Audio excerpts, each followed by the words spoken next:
Let's look today at Psalm 50. In my Bible, this is headed the acceptable sacrifice. That's okay. I think I'd want to be a bit more stark and head it the day of judgment. Are you ready? Because that's what's going on here. It's a very dramatic psalm with perhaps some surprises for a few people in there.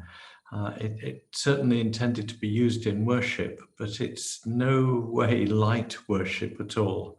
Very serious and big themes here. Because verse 1, the mighty one, God the Lord, speaks and summons the earth. From the rising of the sun to its setting, out of Zion, the perfection of beauty, God shines forth. Our God comes and does not keep silence. Before him is a devouring fire and a mighty tempest all around him. He calls to the heavens above and to the earth that he may judge his people. Gather to me, my faithful ones who made a covenant with me by sacrifice. The Lord declares his righteousness, for God himself is judge. He's coming to judge his people. And we've got all the symbolism of Zion and the fire and the tempest and all those great Old Testament pictures around Moses of Sinai and God giving the commandments, giving the law. Going back earlier, those who made a covenant with me by sacrifice, that's going back to the time of Abraham. It's God's people who are coming for judgment. At least it is in the first part of the psalm. It gets wider than that, as you might imagine. And verse 7, here are my people, and I will speak, O Israel, I will testify against you. I am God, your God.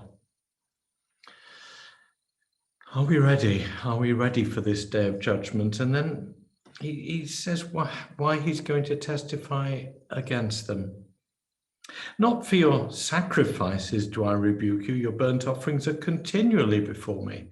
In other words, your religion is fine. Your outward religion, the religion of the Old Testament, offering sacrifices as symbols of bloodshed for thanks for forgiveness of sin. I'm not objecting to your sacrifice. I'm not rebuking you for your religion, because your religion is fine and okay. Incidentally, Israelites, your religion's a bit of nonsense, isn't it, really? I won't accept a bull from your house or goats from your folds, for every wild animal on the forest is mine. The cattle on 1,000 hills, I know all the birds of the air. So why'd you give little birds as sacrifices? If I were hungry, I wouldn't tell you, for the world and all that's in it is mine. Do I eat the flesh of bulls or drink the blood of goats? He's saying, look, these sacrifices, your religion, all your religion, your offerings, whatever you give to me, it's sort of meaningless in a way, because it's all mine to start with. You don't need to give me a sacrifice of roasted meat, because actually I'm not hungry, and if I was, I could feed myself without you.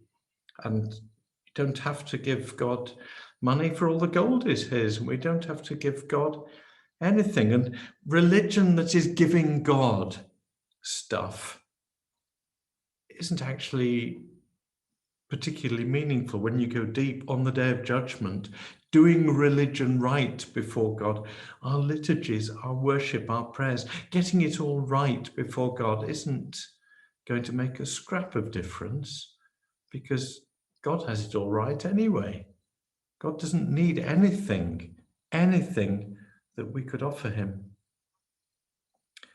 Verse 14 and 15, the heart of it, offer to God a sacrifice of thanksgiving and pay your vows to the Most High. Call on me in the day of trouble, and I will deliver you, and you shall glorify me.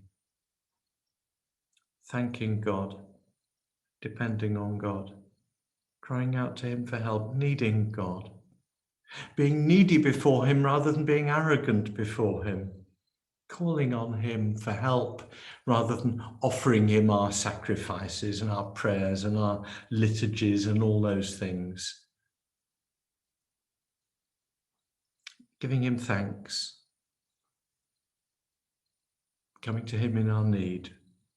That's what he looks for from his people. Those who are thankful and those who are dependent, not those who think they've anything to give to God.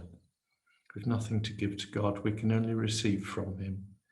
And we need to receive thankfully and we need to receive dependently. Give us this day our daily bread. But to the wicked, God says, this is he now on the outside world, verse 16. What right have you to recite my statutes or take my covenant on your lips? For you hate discipline. You cast my words behind you. You make friends with a thief when you see one. You keep company with adulterers. But hang on, these wicked, as God calls them, are those who recite his statutes and take his covenant on their lips.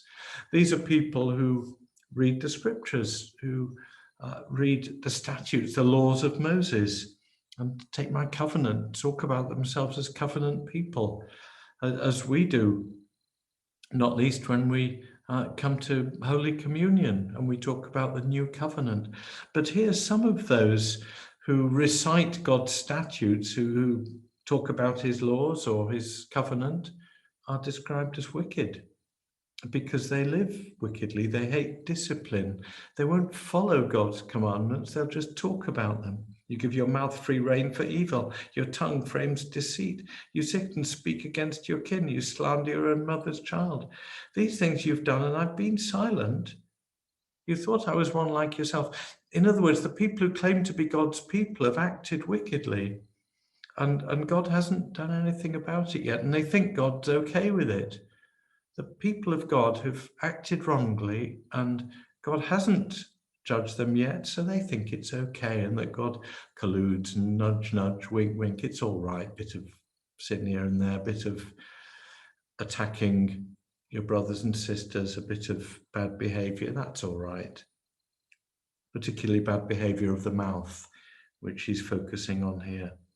You thought I was one just like yourself, but now I rebuke you and lay the charge before you.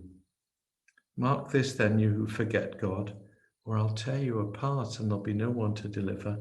Those who bring thanksgiving as their sacrifice honor me. To those who go the right way, I will show the salvation of God. What God looks for on the day of judgment from his own people is that they give thanks more than thinking they can give him anything, and that they go the right way, that they live right, don't just speak right. And for them, the salvation of God. It's a day of judgment. It's a day of warning to God's people, to God's own people. I'm not interested in you getting your religion right. I want your heart right. I'm not interested in you knowing God's laws. I want you obeying them. I want you to be the people who thank me. I want you to be the people who call upon me and know that you need me. May we be God's thankful people and God's dependent people, never arrogant, not knowing his word and breaking it. May we be God's faithful people, and may we know his blessing. Amen.